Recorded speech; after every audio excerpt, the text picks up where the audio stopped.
સાંતલપુરમાં UGVCL સામે લોકોમાં રોષ. પીપળાણા ગામે છેલ્લા 36 કલાકથી વીજ પ્રવાહ બંધ રહેતા રોષ. કાળઝાળ ગરમી વચ્ચે વીજ પુરવઠો ખોરવાતા લોકો ગરમીમાં અકળાયા.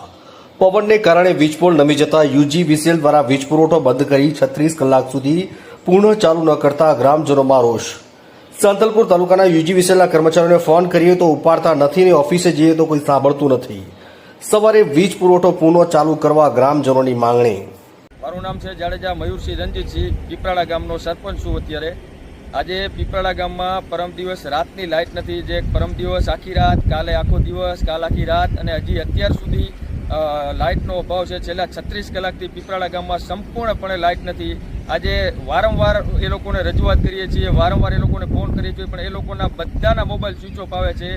અમે ત્યાં જાતે રૂબરૂ જઈએ છીએ, પણ એ લોકોને કહીએ છીએ કે તમે ચાલો અમારી સાથે બે હેલ્પર મૂકો, તો એમ કહે છે થોડીક વાર કમીને પછી રાતે એ લોકો આવીને એમ કહે છે કે હવે આજે નહીં થાય, કાલ થશે. આવી અને એકવાર નહીં, આવું અનેકવાર પીપળામાં છેલ્લા 1 મહિનાથી પીપળાણા ગામની અંદર એટલો બધો લાઇટનો ઇસ્યુ આવે છે કે જેની વાત જ ના. જે આપણે કહીએ હતી ધાર્યાબાર છે, જે પીપળાની અંદર સાંતલપુર તાલુકાની અંદર હેલ્પરોનો સંપૂર્ણપણે એટલો બધો લોકલ હેલ્પરો લોકોનો કોઈ મોબાઈલ ચાલુ જ હોતો નથી. અવારનવાર એ લોકોના ફોન આવે તો સ્વિચ ઓફ જ આવે. આપણે લાઇટ જાય એટલે આપણે એને અવારનવાર ફોન કરીએ તો એ લોકોના મોબાઈલ બંધ આવતો. એટલે આપણે રજૂઆત કરવી તો કોને કરવી?